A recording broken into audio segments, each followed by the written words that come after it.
好啦，跟住我哋就去到 ester 嘅 reaction 啦。嗱 ester 嘅 reaction 好簡單啫，純粹做 hydrolysis 嘅啫，純粹做 hydrolysis， 即係用水解開佢。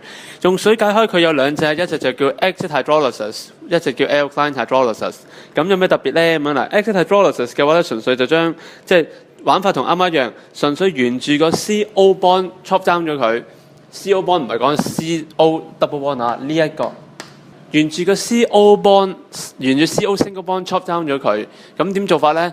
咁嘅時候，有 CO 嗰邊駁多個 OH 俾佢，翻個 OH 俾佢，個 OH 係嚟自水㗎，而本身係駁住 single bond O 嗰邊嘅話，送翻 H 俾佢，咁樣啫，跟住佢就各不相干㗎啦。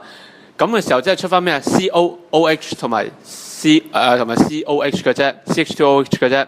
即係簡單嚟講，就係由 ester 加翻水變翻做呢個 carboxylic acid 同埋呢個 alcohol 啫。OK， 咁今次個 catalyst 咧，留意啦，係用 H 正做 reflux 㗎。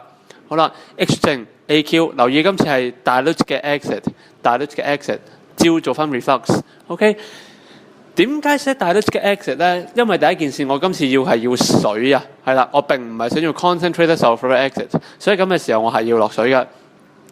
第二件事可能會話啦，點解會寫得咁含糊，寫 dilute acid 咧？嗱，唔係話含糊，係因為費事大家寫錯，驚大家寫錯其他嘅 acid 就冇謂啦。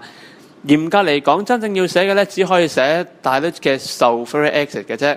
即係如果大家一個唔該差錯腳寫咗 HCl 啦或者 HNO3 嘅話咧，就會出事㗎啦。咁所以與其費事大家要大家記 dilute 嘅 H2SO4， 又驚大家唔知翻咩神經講 HCl 嘅話，咁不如費事煩啦，係啦，費事煩一次過講翻 dilute 嘅 acid 算數啦。OK， 就是這樣了。跟住我哋就去到 alkaline hydrolysis 啦。alkaline hydrolysis 咧就去到358頁。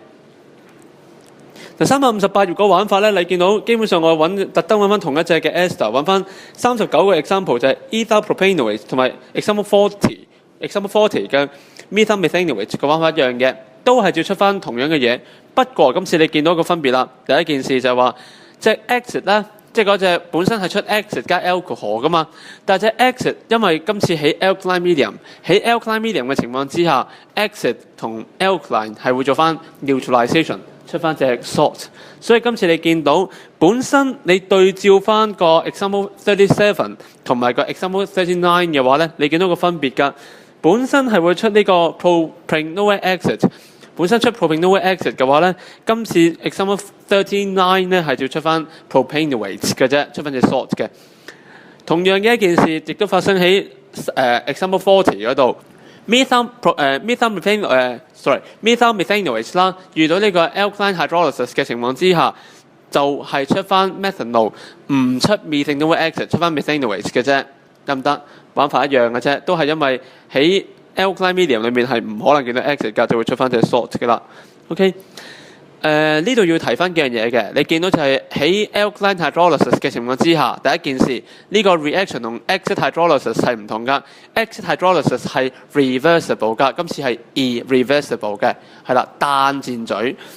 第二件事就係話呢個 reaction 咧係唔需要做 reflux 㗎，普通 room temperature 都得㗎啦，得唔得？咁提翻呢件事啫。